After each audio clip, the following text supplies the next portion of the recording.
friends. Hope you had a wonderful day. Welcome back to my channel, WSIB Truth Matters with Joe Machado.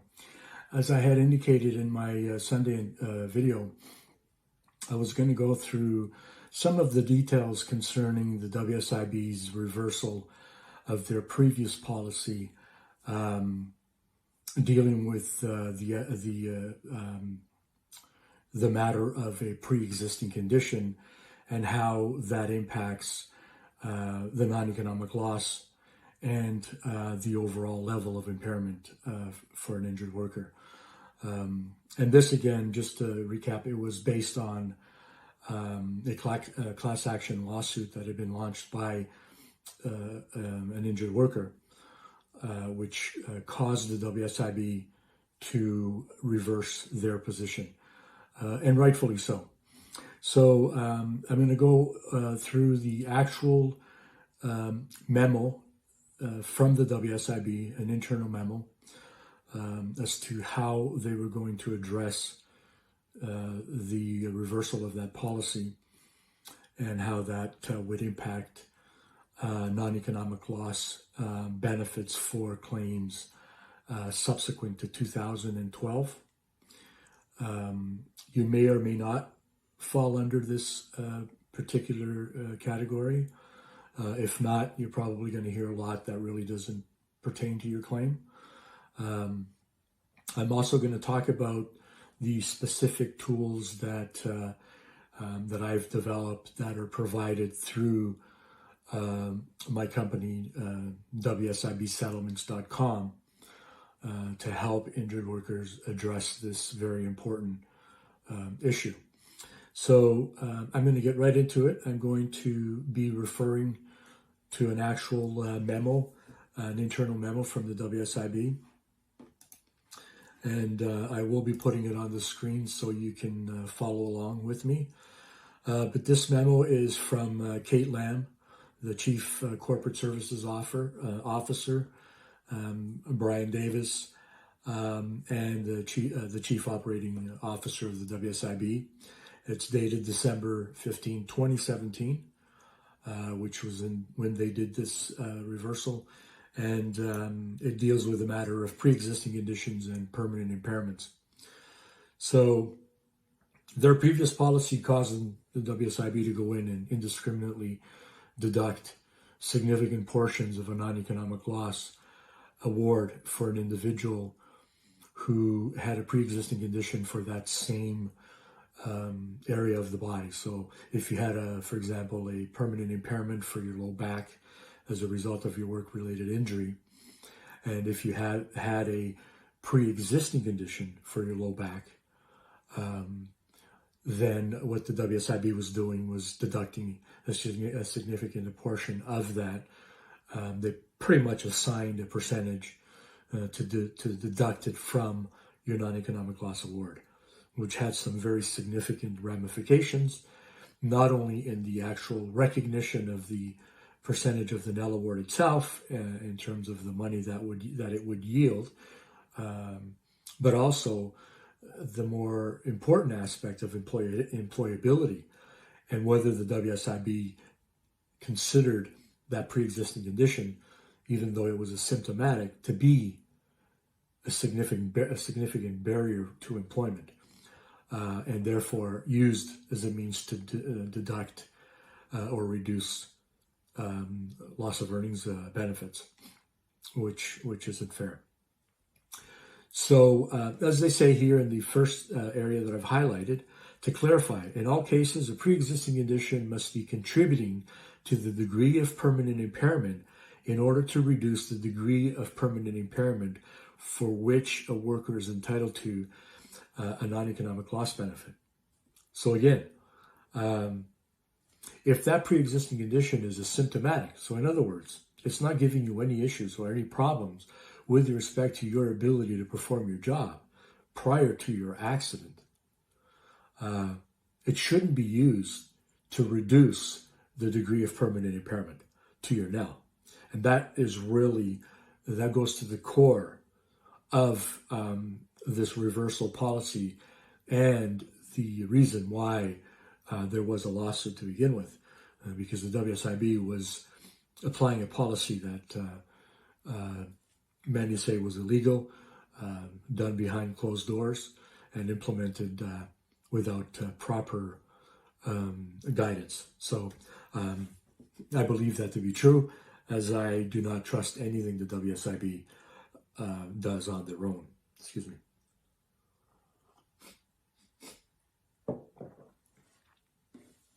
So what they were going to do to address this matter was the second section that I've highlighted.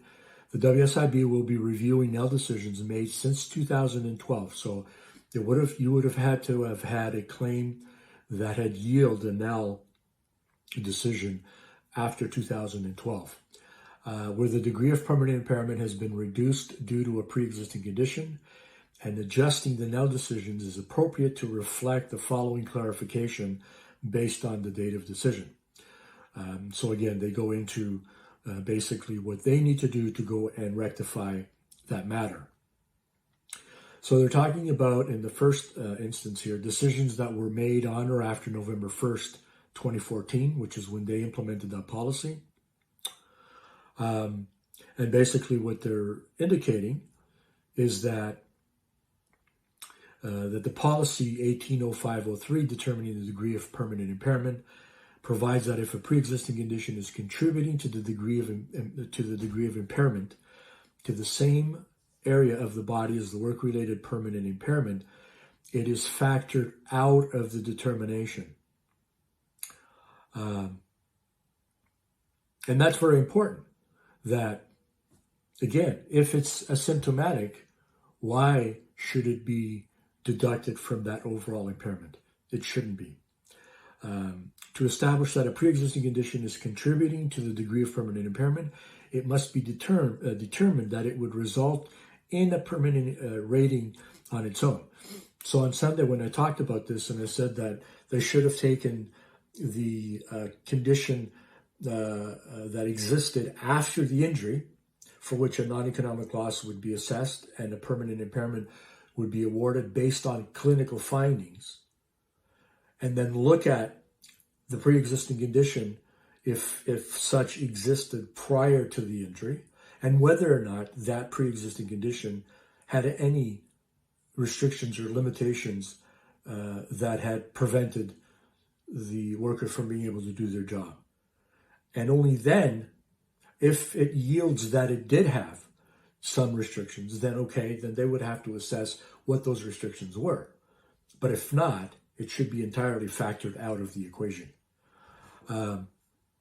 So then they go into the policy and how to rate this. For example, once this is determined, the WSIB provides that the amount of the reduction to the degree of work-related impairment is determined by rating the pre-existing condition according to the American Medical Association guides to the evaluation of a permanent impairment, 3rd edition. So that's what they use to rate all permanent impairments.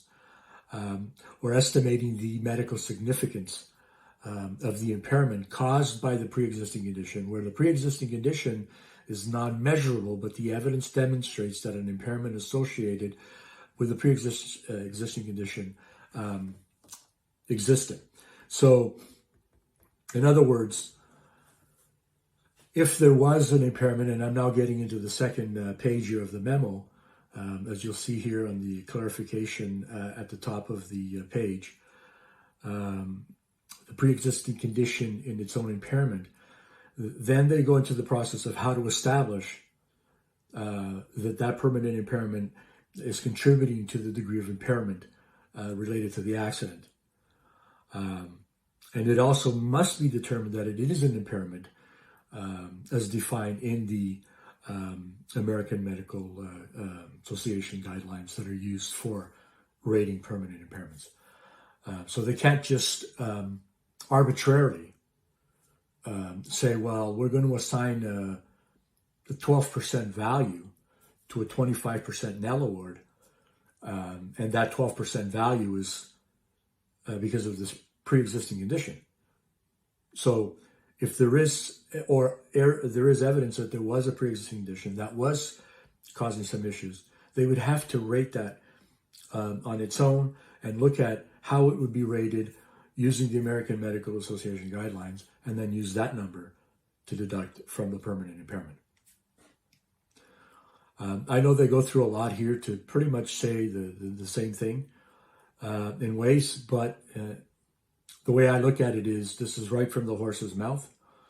And I believe that they're trying to be as transparent as possible now, given the lawsuit and given the fact that they don't want to go back there again. So to err in the side of caution, I believe they're making an effort to be abundantly clear as to A, how to determine if there was a pre-existing condition, B, has that permanent impairment had an impact on the accident permanent impairment as recognized by the NEL assessment, and C, if we do say that there was a permanent impairment, how do we rate that so that we can actually assign an actual number to it using the same guidelines that would be used to rate a non-economic loss assessment. So now you're talking apples and apples versus apples and oranges, or more so the way they were doing it. They weren't talking apples and oranges or apples and apples. It was just arbitrary. And whatever worked best so that they could minimize how much they paid you and how much they got to keep. So then I'm going to skip here to the third part. A lot of it basically just talks about what I've already described. On the third page here, when they talk about dealing with decisions that were made from 2012 to October 13, 2014, or October 31st, when they implemented their so-called policy. This is how they're looking at dealing with those issues and those claims. And again, they state very clearly that right at the top of the page here, the fourth paragraph in, decisions made from 2012 to October 31st, 2014. So they basically state that the policy 180505, effect of the existing impairment, provides that if a worker has a pre-existing non-work-related impairment affecting the same area of the body as the work-related injury or disease, it is factored out of the degree of impairment determination. So if you go for your non-economic loss assessment for a claim or a decision made between 2012 and 2014, and there is a permanent impairment affecting the same body part, it is factored out of the degree of permanent impairment determination. Then they go into the clarification portion, which is 3 paragraphs below that on clarification, and then they set out how that would be addressed, rate according to the AMA guidelines. So when rating a pre-existing impairment according to the AMA guidelines, all of the criteria for the impairment rating must be met prior to the work-related injury or disease in order to reduce the degree of impairment. In particular, when using Table 53, when they're talking about the specific disorders of the spine, if the criteria for a specific disorder include residual signs and symptoms, there must be evidence that the criteria were met prior to the work-related injury or disease.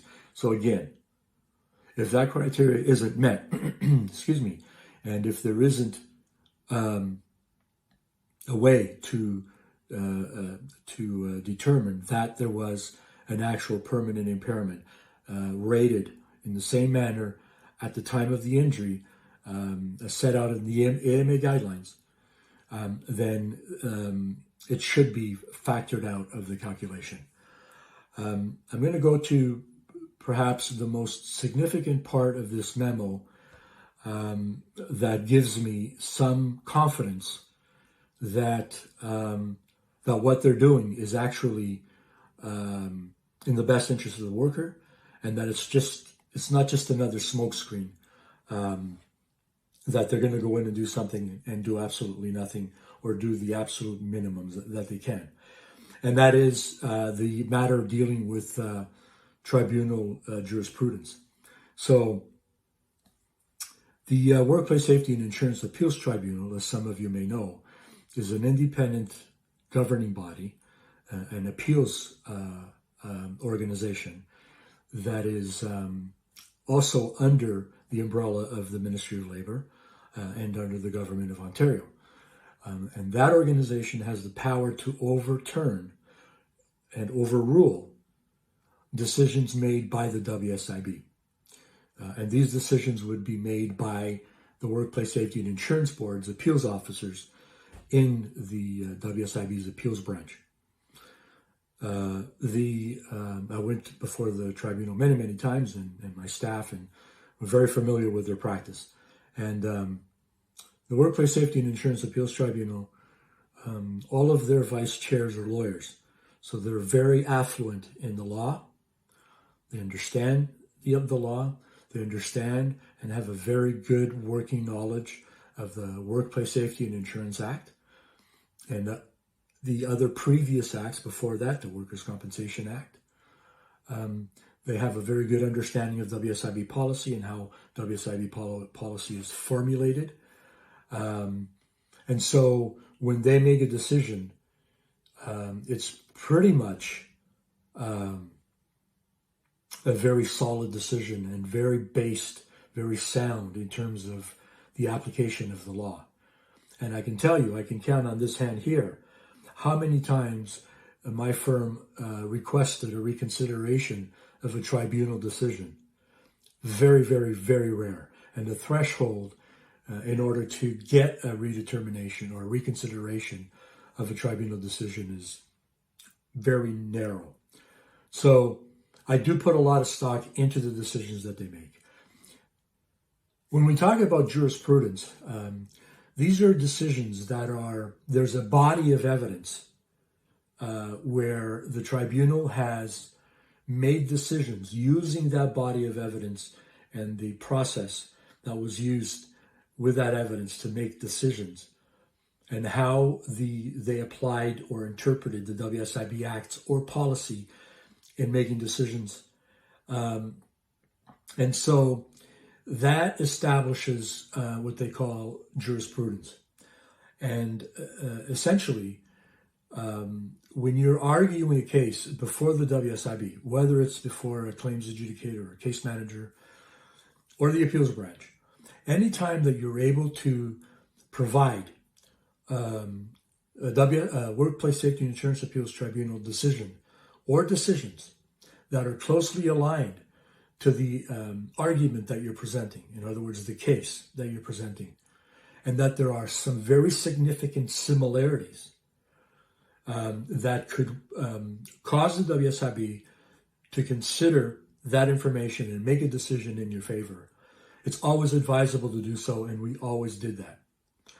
Even though the WSIB has stated on numerous occasions that they're not bound by tribunal jurisprudence, which in fact they are not,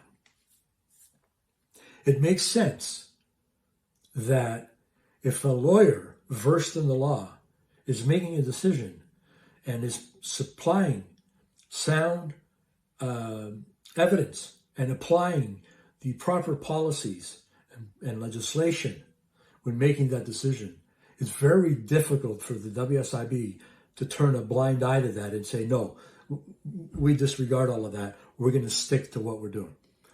That doesn't happen very often. And in order for that to happen, in most cases, an adjudicator, a case manager, or an appeals officer would have to do their own due diligence and seek a legal opinion from their legal branch or policy branch in order to refute what's being stated by the tribunal. So when the WSIB put in this memo here, if you look at the very last or the second last paragraph before the closing paragraph, they state, having regard for the Workplace Safety and Insurance Appeals Tribunal jurisprudence that has emerged, the degree of permanent impairment should only be reduced due to a non-measurable pre-existing condition if it is also, in quote, pre-accident impairment or pre-accident disability, end quote. as defined in policy, and they go on to state the policy. This means that the pre-existing condition produced periods of impairment prior to the work-related injury requiring treatment and disrupting employment. Pre-existing not work-related conditions that were asymptomatic prior to the work-related injury or disease will not be considered pre-existing impairments when determining the degree of work-related permanent impairment. That, as I often say, it is a loaded statement with all of the power and backing of the tribunal to be used when the WSIB decides that they like to play the we don't care game, we know all, we decide all, and we don't give a shit about anybody else. This here is powerful. So, I don't know, again, as I stated before, if your particular case falls under this, or if any of this applies. If it does, we have, as I indicated in the beginning of the video, we have created a very specific kit. And you can see that on, if you go to WSIBsettlements.com, we have a very specific kit that we have created, which is called the Non-Economic Loss Pre-Existing Condition Review Kit. And that kit is used specifically for the purpose that if you did have a decision regarding your NEL award after January of 2012, and the WSIB deducted from your non-economic loss award a percentage for a pre-existing condition to the same body part, and if that condition was asymptomatic, then you can use this kit, and it'll take you less than 5 minutes to put it together and upload it directly to the WSIB. You can use this to have them review your file. We also have another tool, which is called the Be Informed program. And when I put together this program, the WSIBsettlements.com, and the tools that we've created, one of them that was very important was this Be Informed program. And that is that when you're a member and you register for that program, whenever there's a policy or legislative change that impacts the benefits of our members, we review that policy and we send out a mail alert to that member explaining the policy and advising if there's any action required, advising what action should be taken in order to ensure that it doesn't affect your benefits. It's a very simple registration. Again, it's one of the tools that we have. And as far as I'm concerned, it's peace of mind because I don't trust the board for nothing. And the last thing you want is in 5 years to learn that they had implemented a policy in secret, such as this one, and they had taken money from you unlawfully that you now have to go back and try to get. Hope that makes sense. Anyway, you can go on, have a look at it. It's very easy. The tools that we've created, anybody can use them. There's videos on there to explain it. It's a very simple program, and it costs you very, very little to be a member of. Anyway, I hope that I was able to clarify some questions you may have had regarding this, maybe give you some information as to how you can address it if it does fit your particular circumstances. And again, thank you for taking the time to listen. Please don't forget to subscribe so you can get notified each time that there's a new video that I post. Tomorrow I'm going to be doing the 7 p.m. Q&A as I do on Wednesdays. So if you have questions that you would like me to cover on that Q&A, please email me your question. And I will cover it if it doesn't happen to be covered tomorrow because there's too many, and I like to keep the video short. I'll definitely cover them in the next video. And we're still looking for somebody to do that first interview. I know that people who've been injured, who are isolated, and they live at home, they don't really have a circle of friends. These videos, these interviews, these stories can really help them and give them hope and and also let them know that they're not alone. So we'd like to feature these as we go on over the next few months. Yeah, so thanks a lot for taking the time to listen, and thanks for watching. I'll see you tomorrow night, and have a great evening. Take care now, friends.